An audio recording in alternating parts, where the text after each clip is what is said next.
right. I don't know if this is actually working. I am streaming.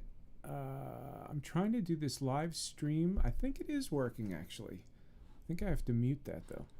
All right, so, hey guys, it's Dave from Guitar Breakdown. I've been testing this live streaming thing for a couple days now. I know a couple people have been jumping in and out, and yeah, I'm trying to look at everything, how it's working. I got so many screens going on. I'm going to do this real quick thing. I said during one of the test streams that I was going to do a Paul Gilbert breakdown of the song Technical Difficulties, because I thought it was something cool, because I'm not an alternate picker, but recently I've been kind of getting into that, and Technical Difficulties, probably the reason why it's titled that way, is technically difficult. And it's got so many things that I don't normally do, and there's a lot of cool picking patterns. And what I'm really getting into lately is doing these long runs where it keeps your pick working, whether you're going up scales, doing like 3 note per strings, doing the arpeggio, the pentatonic stuff that he does, the 3 note per string pentatonics patterns, up and down, where most people would do the Eric Johnson style, like 2 notes on a string. He does the 3 notes. So it's really cool. But that was a longer setup because I'm trying to put all the videos in different windows so I could display them on here. You'll see what happens in a few seconds.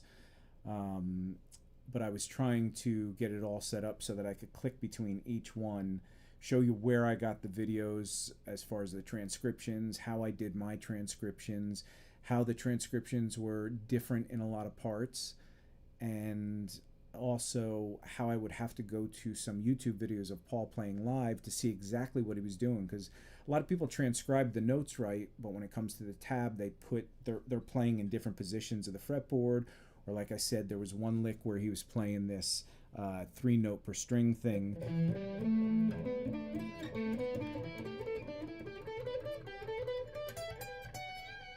Right?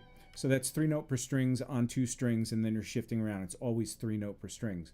Well, a lot of the transcriptions have it like this.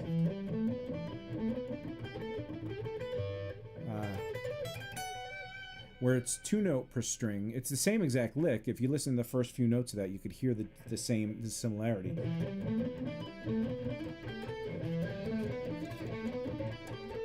Right? It sounds exactly the same, except you get 3 picked notes on a string. So what I realized is I wanted to show you some of the videos that when I go through transcribing all this, I'll find a lot of things that I've transcribed so much Paul Gilbert stuff that I know that he'd do it a certain way. And the long story short is that I wanted to go through the whole process so you could see how I transcribe something by ear, then I go on YouTube to find anybody else who's transcribed it so that I could find if, I don't have to do all the hard lifting. I could play through it and go, okay, cool, this is close, some mistakes here and there. And then how I get it down to where I really want it to be. Anyway, long story long, and I'll say that multiple times because I haven't done a YouTube video in about 10 years, so I'm not really fluent with my YouTube talking to a camera yet, but I'll get my legs under me. So this one, though, is just going to be a quick one on a lick that I saw Oz Noy do. He has a new book coming out called Triad Soloing for Modern Guitar with the fundamental, I think it's fundamental something. I wish I knew the name of the publisher, but it's a great publisher. He's put out a couple books. Alan Hines put a couple books out.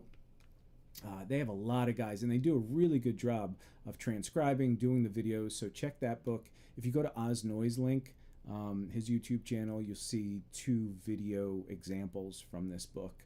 And this little lick that opened my ear, I was like, it was just a quick little thing that he did. And so what I'm going to show you is this is the video that, and I'm hoping all this works because I have it on my screen. I think the audio is going to come through the browser. So this is the video on YouTube. It's titled Oz Noy Triad Soloing for Modern Guitar.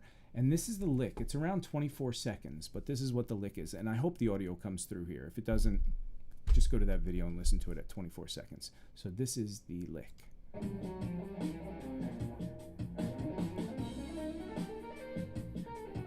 And that was it. Really, really quick little thing. I'll play it one more time.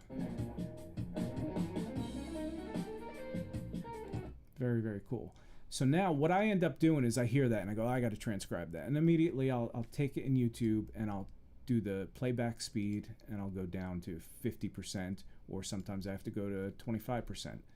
And I'll go back to 24 seconds. And here's the lick.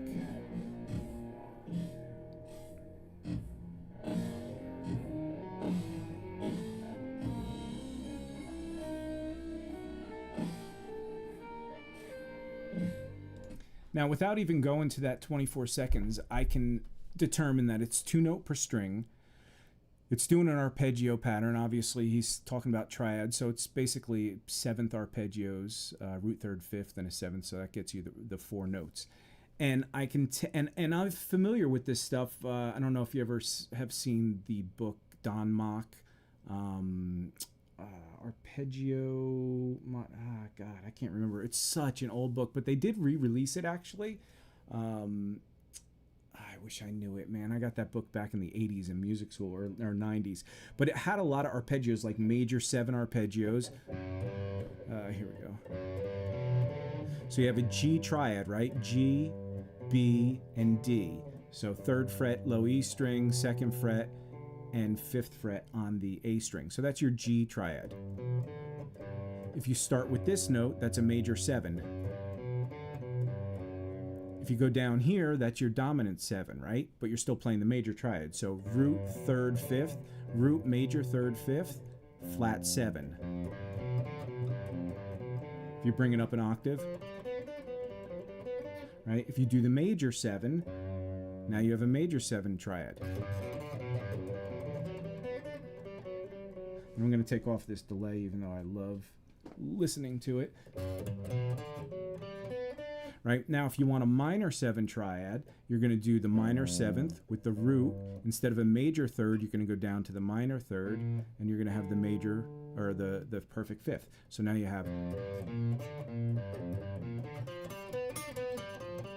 Right? And I don't know what the volumes are like on this. This is, like I said, kind of a test. So you have your major, dominant, and your minor. Now you could do diminished and all those kind of things. But my point is, I remember all these kind of ways of playing a triad like that, where you have 2 notes on a string. So once I heard this, I knew it was something similar to that. So what I do is I slow it down and I'll play along with it. And I'll go to 24 seconds and I go. Now, you see it went too fast and I didn't have time to play it. So I do it again.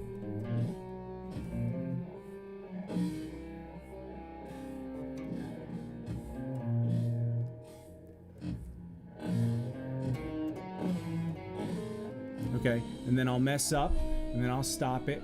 So doing it through YouTube ends up being kind of a little slow because you have to keep pushing the button and then rewinding it. So what I would normally do is take something, especially if it's complex and it's going fast, I would download this, and then I bring it into Transcribed software, and then I do it there. Because then you can pick points A to B, like 24 seconds to 26 seconds, and you could just have it constantly loop at that speed. And you don't have to push start again. So you just listen to the loop. So you could do 4 notes at a time, and then just get those 4 notes. And if you're having a problem with 1 note, you can sync it down to just 1 note, and you can really hear that pitch, because sometimes things are buried, especially if you're learning something off of... I was learning a Steve Vai tune. I forget what it was. What is the name? Do you know what the...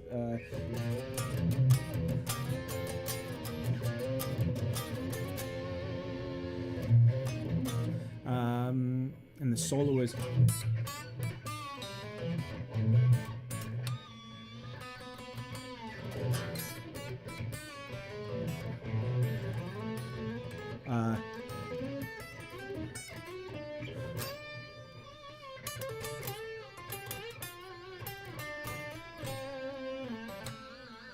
But then when it came to the really fast part, I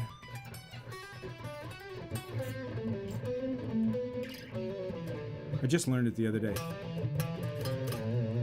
Whatever it was.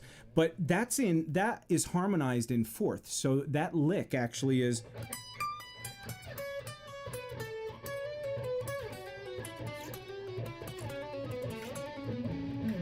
And it ends there. Well, the other part goes. No, maybe it's here. No, it's here. So, but when you see him play it live, he starts way up here. So he does the first half up here and down here. So he doesn't have the harmonized guitars. The point of this is I had to slow that down a lot. And I couldn't, there were certain notes that with that fourth harmony, I couldn't hear the exact pitches that were going on. So a lot of times I'd have to put that meter down to 2 notes and really hear the separation between those 2 pitches. Because you have drums and bass and you have all this stuff going on. And it makes it kind of difficult sometimes. Anyway, so back to this lick. I didn't necessarily have to put this into Transcribed software because I was able to just, it's such a short lick and I could see what he's doing with his fingers. And this is what I ended up coming up with. So this is, let's hear the lick one more time. If it's actually playing, I'll put it at half speed.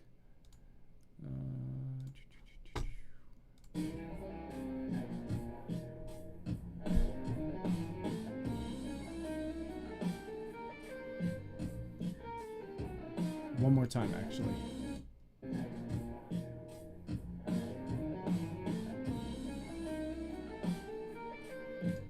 Okay, so now this is the transcription of it, all right? And so, and again, I hope all this is switching properly and working. This is going to be a test I'm going to have to watch later and see if it's actually working. If anybody's watching this and wants to write in the comments, I think I can see them. I don't know. But if you have any questions, feel free to ask me. I'd like to see if that part of this actually works too. So, so this is, he's hammering on the first 2 notes, and then he picks the next 2 notes of the arpeggio. And it's on the low E string, 6/8, then A string, 6/9. Then he does the same thing. I'll turn off this delay. Then he picks the next 2 notes, or he hammers on the next 2 notes and picks. Then hammer on, picks him. So that's the sequence. It's a hammer on of 2 notes and then a pick of 2 notes. That's how he's getting the dynamics out of it. So it's.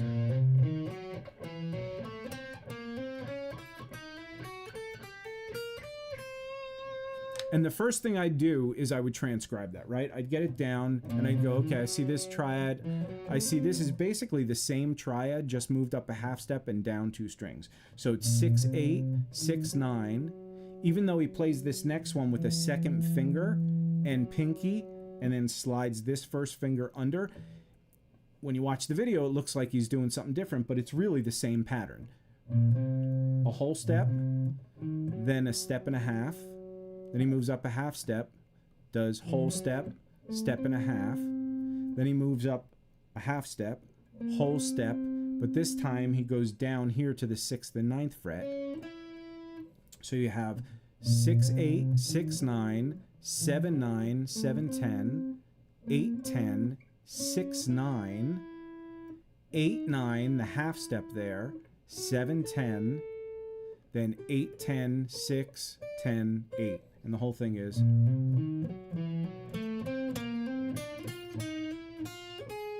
I didn't get that right. Here we go.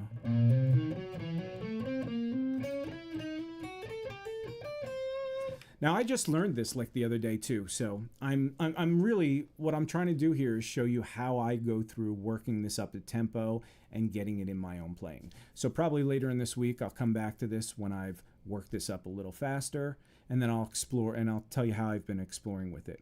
But right now, if you get this under your fingers,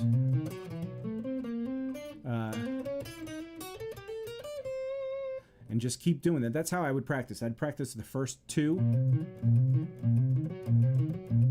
then get the next 2, then I'd put them all together, then I go to the next one. That's a weird shift there. So then I do all those together.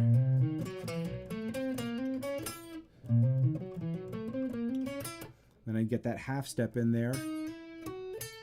And that's kind of similar to the other pattern, except these two notes are half step instead of a whole step. The whole step pattern would be, right? Whole step, then step and a half. Well, this is a half step. And you can almost think of that as a,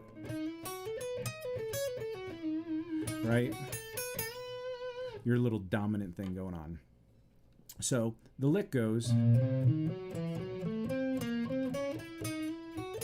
then the last part is, now when I figured all this out, I was also going into the trying to figure out what he's doing. Now I don't try and do all this at once. I really try and get the idea under my fingers. First I try and get it in my head, get it under my fingers, then I try and analyze it a little and see, okay, these are these kind of patterns. Well, what scale is it coming from, right? It's a bunch of arpeggios. He even says in this, it's from his Triad book. Now I'm going to get this book and then I'll find out how he analyzes this. I don't know what he's talking about here, whether he's talking about like seventh arpeggio shapes combined together, or if he's doing, this all sounds kind of diminished to me, right? So when you have, so if you look at it as almost doing that tritone thing where you do an idea, if you did a major triad here, let's do C major. Then you move it up a tritone, which is a sharp 4, flat 5.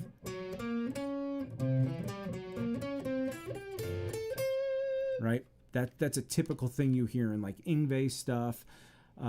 So this that's what I'm hearing in my ears. And if I put all the notes together with every single note, this is the shape you get. You end up getting. And up to this point, you get a very much half step, whole step, diminished thing. But then it steps out here and does something a little different. So even that second note, if I added a third note here and put my pinky there, so this is 6, 8, 9, and then the next one is 6, 7, 9. Then you go up here and you do 7, 8, 10. Then you go 6, 8, 9. That is all. I'm adding that one note here to get a very half step, whole step thing. Now, the next part, he ends up opening up almost to like a whole tone thing. So I don't know what he's doing in this. I haven't broken down the analysis. This is all over a kind of, it's a B vamp. I can't really hear a tonality. It's more of like just a random B bass note.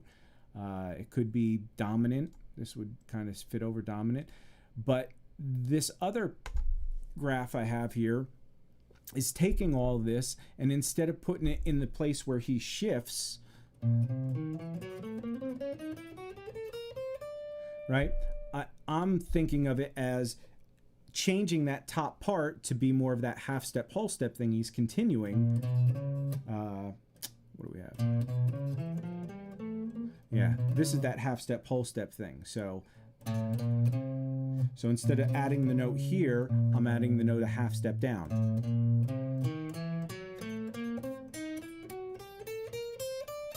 Right?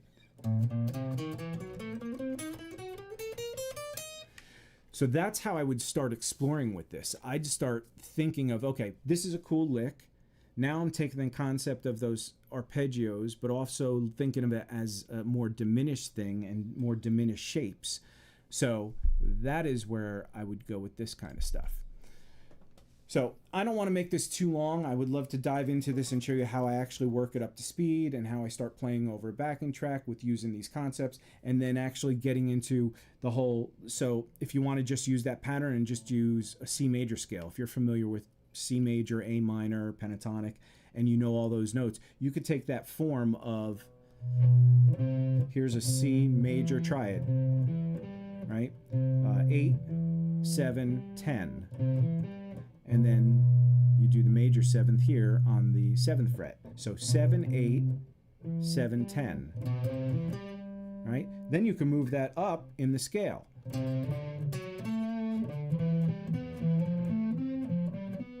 Right, this is all within C major.